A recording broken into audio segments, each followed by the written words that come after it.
तपोवन येथील प्रास्ताविक विकास कामांच्या पार्श्वभूमीवर झाडे तोडली जाण्याची भीती व्यक्त होत असताना राज्याचे मंत्री गिरीश महाजन यांनी आश्वासन दिले आहे।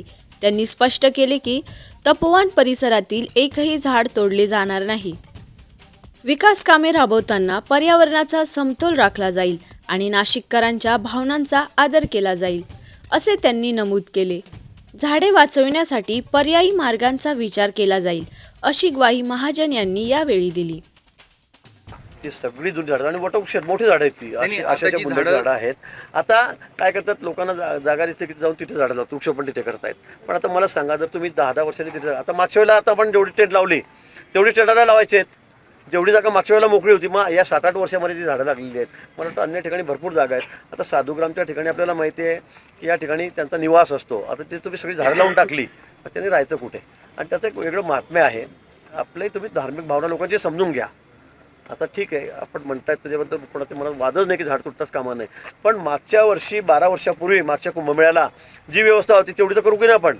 त्याच्या व्यतिरिक्त आम्ही 1 फुटे जागा घेणार नाही, 1 फूट पण घेणार नाही।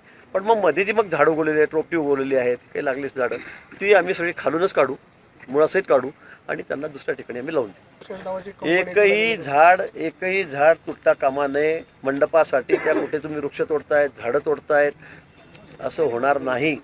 ते गरज पडेल, मी माननीय मुख्यमंत्री मोदींशी बोललेलो आहे, गरज पडेल तसं असेल, झाड तोडून कोणी करत असेल तर ते रद्द करा, माननीय मुख्यमंत्री मोदींनी सांगितलेलं आहे। हो, आणि पाहणी केली ज्या ठिकाणी ही झाडं जे आहेत ते लावली जाणार आहे, कशा पद्धतीचं नियोजन करण्यात आलं आहे, किती झाडं मागवली जात आहे आणि नेमकी काय माहिती? तपोवनातील साधुग्राम आहे त्या ठिकाणची झाडं तोडण्याबद्दल खूप जे वृक्षप्रेमी आहेत, निसर्गप्रेमी आहेत, त्यांचं आंदोलन सुरू आहे। वेगवेगळ्या संघटनाही त्यात उतरलेल्या आहेत। त्या ठिकाणी आधी सांगण्यात आलं की 1700 झाडं आम्ही तोडणार आहोत। काही झाडांवर मार्किंग, चांगलं नियोजन हे फक्त महाराष्ट्रात केलं गेलेलं आहे, कधी नव्हता। तो 1 नंबर महाराष्ट्राला पहिल्यांदा या ठिकाणी इरिगेशन खात्यामध्ये मिळालेला आहे। त्यावरून आमच्या खात्याचं काम कसं चाललेलं आहे, राज्याचं काम सगळ्याच क्षेत्रामध्ये किती वेगाने चाललेलं आहे हे आपल्या लक्षात येईल।